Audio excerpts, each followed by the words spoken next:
Firing होती है और वो फायरिंग हिंदू और मुसलमान, एसटी और नॉन एसटी, गुजर और बकरवाल या पहाड़ी नहीं देखता है।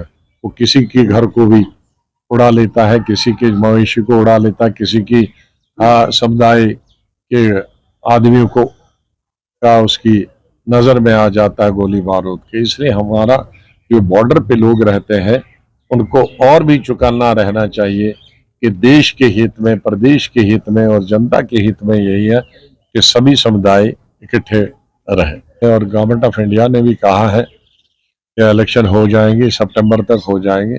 मुझे पूरी उम्मीद है कि पार्लियामेंट खत्म हो जाए इलेक्शन और उसके बाद हमारे विधानसभा के इलेक्शन हुए। और बड़ी शिद्दत से बड़ी महसूस कर रहे हैं जम्मू कश्मीर के लोग, चाहे वो कश्मीर के हों, चाहे जम्मू के हों, चाहे राजौरी पुंछ के हों, चाहे चिनाब वैली के हों, कठुआ के हों, उधमपुर के हों, या Anantnag, south Kashmir, north Kashmir, central Kashmir हो, सभी लोग चाहते हैं कि इलेक्शन हो जाए, उनके प्रतिनिधि चुन के आ जाए, एमएलए चुन के आए, मंत्री चुन के आए जो देहात देहात गए हैं। आज मैं देखता हूं कि इन डाक बंगलों की क्या हालत हुई है पूरी स्टेट में। इनमें कोई बैठता ही नहीं। बैठते कौन थे? एमएलए बैठते थे, मंत्री बैठते थे, मुख्यमंत्री। अब 6-6, 7 साल से डाक बंगलों में चाय देने वाला कोई नहीं है। चाहे वो कश्मीर में देखिए, चिनाब वैली में देखिए, पीर पंचाल में देखिए, सेंट्रल जम्मू में देखिए, कोई नहीं है।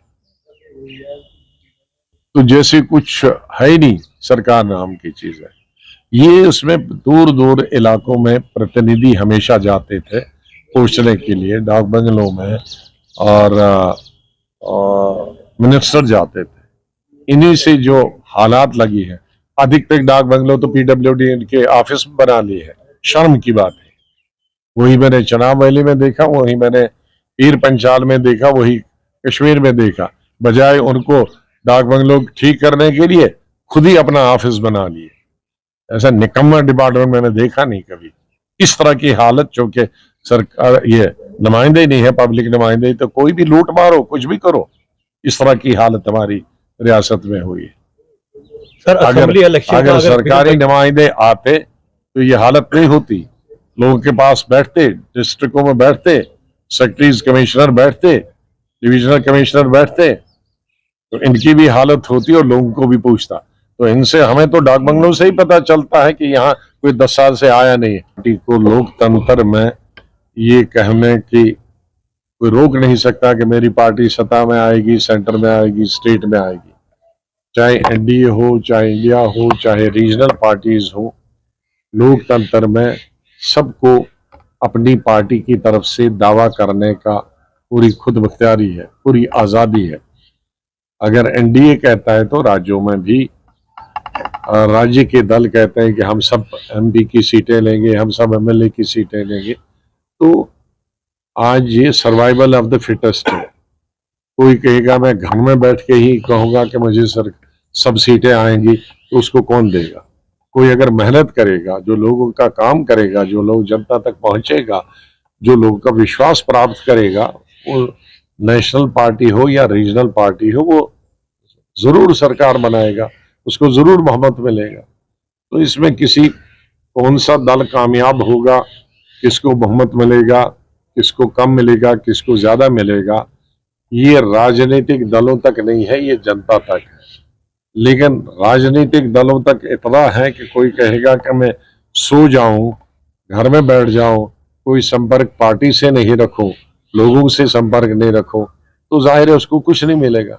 जो लोगों से भी संपर्क रखेगा, सभी समुदायों को साथ चलाएगा, घर घर जाएगा, गांव गांव जाएगा, देहात शहर जाएगा, लोगों के काम करेगा, तो जाहिर है उसको रीजनल पार्टी हो या नेशनल पार्टी हो, उससे बहुमत मिलेगा। हमने देखा है पिछली दफा कि 2-3 पार्टियों को कई नेशनल पार्टियों से ज्यादा वोट मिले अपने पार्लियामेंट के लिए अपने राज्यों में, क्योंकि उन पर विश्वास था, और नेशनल पार्टीज को न होने के बराबर मिल गया।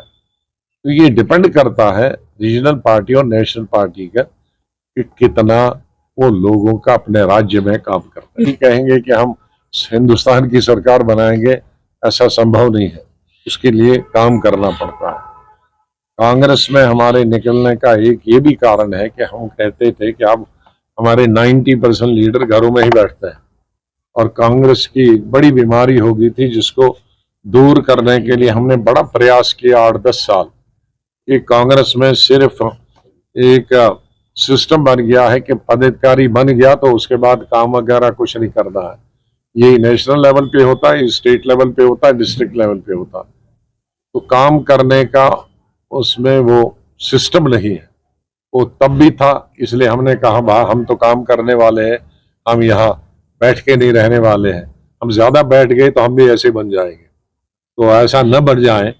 हम 18 घंटे 20 घंटे, हमने 22 घंटे भी काम किया पार्टी के लिए, कभी कभी 24 घंटे भी किया, एक एक घंटा सोए हैं। लेकिन हमारे साथ 21 घंटा सोने वाला रहेगा तो हम भी खराब हो जाएंगे, क्योंकि एक सेब की पेटी में एक सेब रखो एक हफ्ता तो सारी पेटी खराब हो जाएगी। एक नाशपाती सड़ा हुआ रखो तो 100 नाशपाती खराब हो। हम 1.5 साल से तैयार हैं, बाकी लोग तो इलेक्शन अनाउंस होने के बाद तैयार है। हमने जिस दिन कांग्रेस छोड़ी उसी दिन से तैयार है। अपने अभी तक तो हम अपने दम पर ही लड़ने का प्रयास कर रहे हैं। पिछले कैंडिडेट का चयन कुछ हो गया? वो करते रहेंगे, वो अनाउंस जब सब पार्टीज करेंगे उस वक्त हम भी करेंगे। Thank you.